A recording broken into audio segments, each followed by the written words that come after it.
I always had an interest in this sort of thing. I just think it took several years of struggling at jobs that I didn't even want to do before I realized how much I did not want to do them.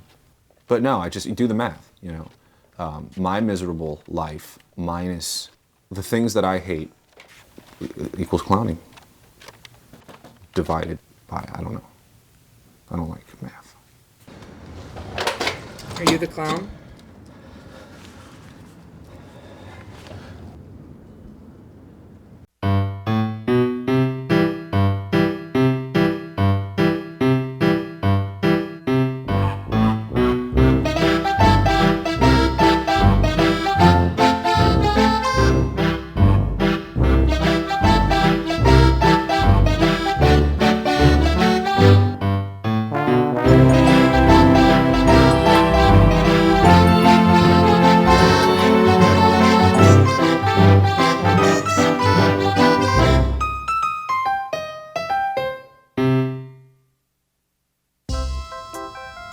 I just talked to the landlord.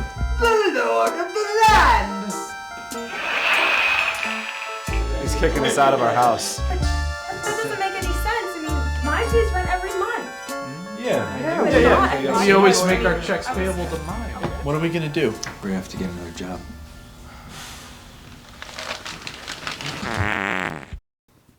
I'm new to the house and I'm new to the game. Every clown has their face. As a clown, you just don't get to put one on.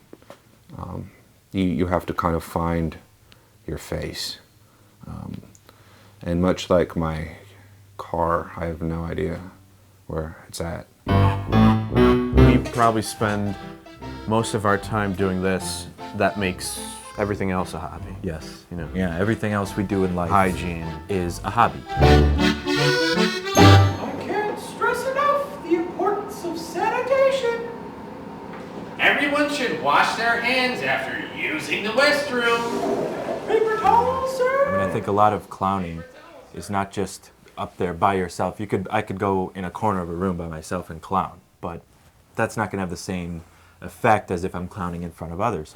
And if I'm clowning with a partner, the interplay, it's the interplay between that, which it's like a, you know, it's a synergism. And that's why we figured, you know, the bathroom attendant's job. I mean, what better job to have to test out your new acts? It needs to be more engaging. Maybe if we do it from standing in this position the entire I time. think the positions are okay. That it's And we know each other so well at this point. Yeah, that we both personally and professionally. right. I mean, in a lot of our acts, we shoot words back and forth and form a sentence. Right, together. we can form a sentence like, when We are together on stage we can talk to each. other. No, that didn't work. Because if we're talking as one person, we don't talk to each other. Well, we should say I, not we. Right. Okay. When I am You never know when you're going to find a hair on something, and it could be any color. I'm gonna do a trick for you now, but I have to turn around so you can't see how I'm gonna do it. She is such a joy to have around. There are few people that I can trust to be in my house, especially around my little Cody. I found traditionally, though, clients like to hire men for clowns, and like to really stay with that. So it's been hard as a woman getting hired. She does her show. I can just let her do her show while I, might leave for the evening. I wouldn't say that I'm cheap. I've had to lower the rates to be competitive, and because it's tough, you want to get hired. So it's a great thing. The only thing about her that is a little off-putting, I might say, is the Star of David she wears on her right cheek. It's blue. I'm a Christian and I have my tree up. I think that it's a little bit, I don't know, it feels like it's sort of rubbing it in when she wears that. But otherwise, she is a joy. She really is.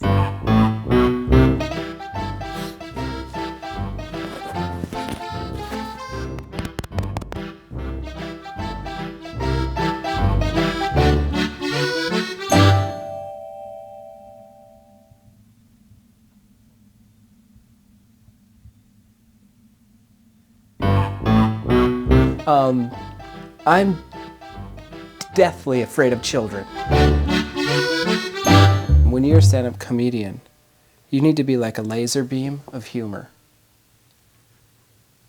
There's no room for relationships in a laser beam. I mean, if cats and dogs could talk, the dog would probably say maybe, "Hey cat, you want to be my friend?"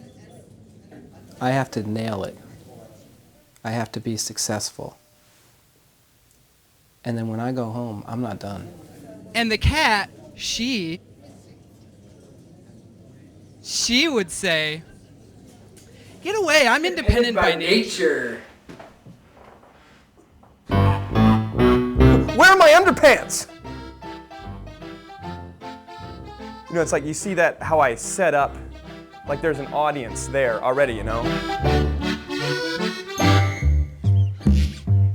It's like I make myself laugh at night thinking about these things. I mean, I am funny. I am funny. Whatever that means, I am it. What is hard for me about clowning, though, is that it isn't work for me. It's art, it's subtle, it's ethereal. Aren't the differences between cats and dogs extraordinary? Yeah. What if cats and dogs could talk? And so it's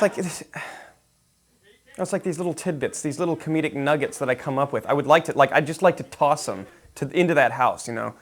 Here's some pennies. Go have a comedic meal on me, you know.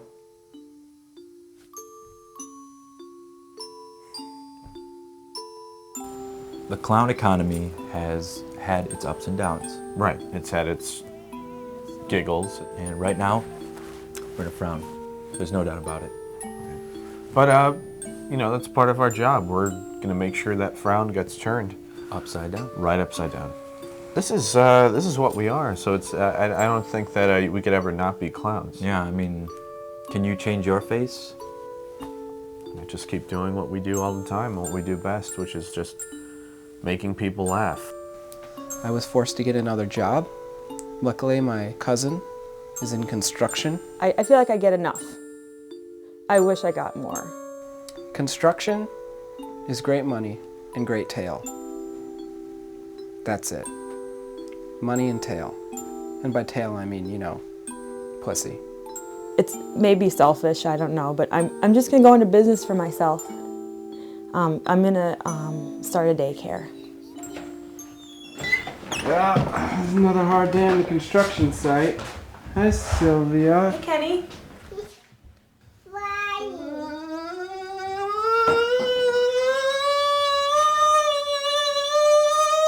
Oh, well, I like to make people happy.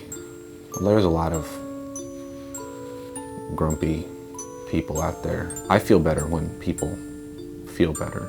So I guess that means I make people laugh because I want to feel better. I guess that makes me an asshole. There's the makeup component to a clown's face, but the clown's face really comes from in your heart, and it's all about finding out what that is. Take me to the convention center, please. No problem.